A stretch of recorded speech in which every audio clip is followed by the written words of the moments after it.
WGAL News 8 Today starts now. Good morning. I'm Caitlin Smith alongside Chief Meteorologist Christine Ferreira. Morning. Fresh off the York State Fair it from was yesterday. fun. Yes, nice to have you back here in the studio. But you are tracking some rain for this weekend? Only a little bit. Okay. So the rain chances have gone down. I wanted to show you our weather headlines. We have a fantastic Friday for you. Temperatures today are going to be in the mid-80s, which is typical for the last day of July. As we head into the weekend, there could be a shower or thunderstorm chance late on Sunday. Perhaps a better chance Sunday night into Monday now. And then it will be turning hot and humid next week, but not as hot as we were thinking. I still think we get a couple of 90s, but the start of the week won't be too bad to take. Here's our Storm Team Live Radar Network. It is dry and quiet. Temperatures are in the 70s and 60s this morning, even 59 one spot in Lewistown. Dew point temperatures mainly in the low 60s. They have tiptoed up overnight. They'll stay in the low 60s today, so just a little bit stickier than what we saw yesterday, but overall still a nice looking day. Mostly sunny. It's dry. You don't have to worry about dodging any isolated showers. And there's your top temperature of 86. Back to you. All right, Christine, thank you.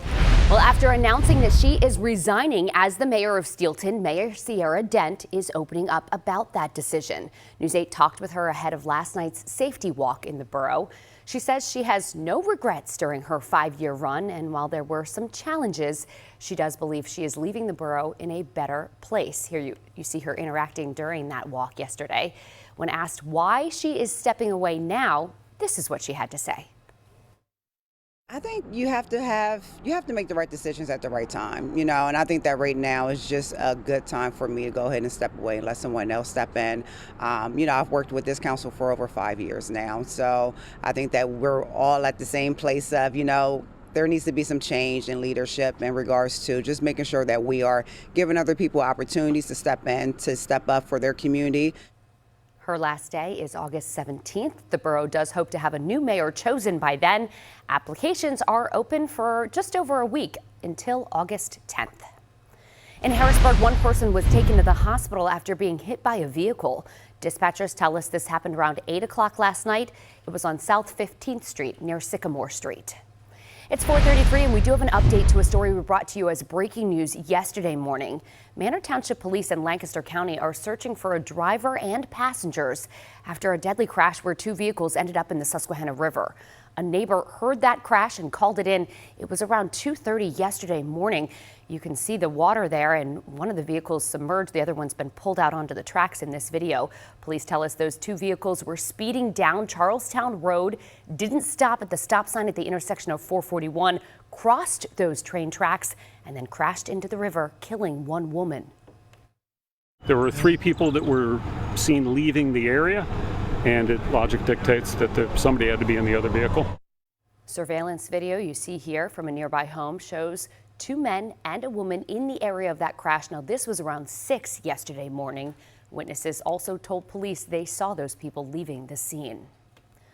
Also in Lancaster County, the man charged with stabbing his sister to death and attacking his brother will be in court in about a month. The preliminary hearing is set for August 28th.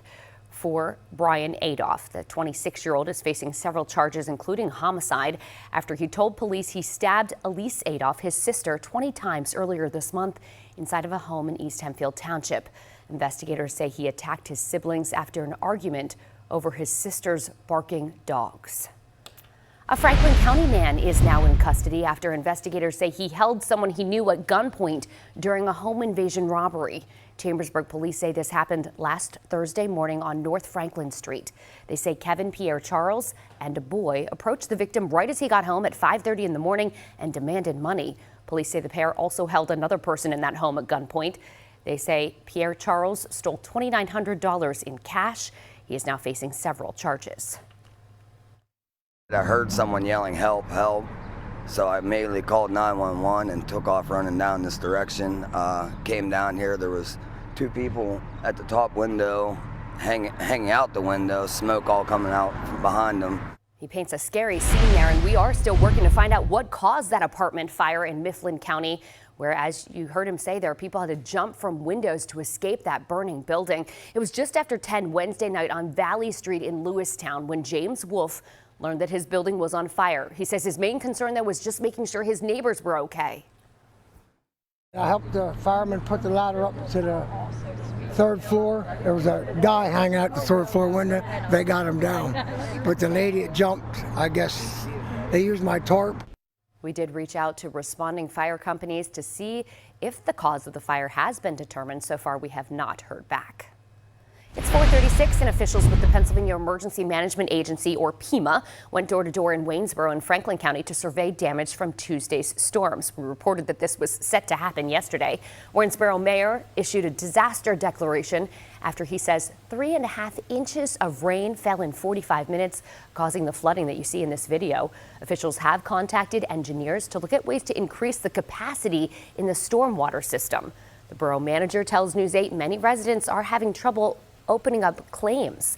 In order to qualify for state disaster funds, officials say there must be at least 25 damaged homes across the county, with at least 40% of those homes having improper flood insurance coverage.